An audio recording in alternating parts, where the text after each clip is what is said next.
How to auto pickup in PUBG. Hi everyone, welcome back to another video from Gameplay Classic. If you are in PUBG and tired of manually picking up every item while looting, then here is a step-by-step process to enable auto pickup mode that can save you time and help you loot faster during matches. First of all, open up PUBG on your device. From the main lobby, tap on the arrow button facing upwards at the bottom right corner right next to Inventory. Now from the expanded menu, click on Settings. Inside the Settings menu, go to the Pickup section on the right corner. Now underneath Pickup Configuration, tap on Enable right under Auto Pickup. You will then be able to enable the Auto Pickup feature. You can also customize which item to get picked up automatically.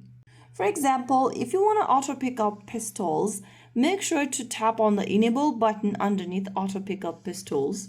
You can also go ahead and disable some of the auto pickups if you don't want them to be picked up automatically. So that's how you easily turn on auto pickup in PUBG. Auto pickup is useful for faster looting during intense matches. It lets you focus more on fighting instead of tapping items. It is also customizable, so you only pick up what you actually need. So that's how you enable auto pickup in PUBG Mobile. If you found the video helpful, don't forget to like, share, and subscribe to our channel. I will be back again in the next video. Stay tuned till then.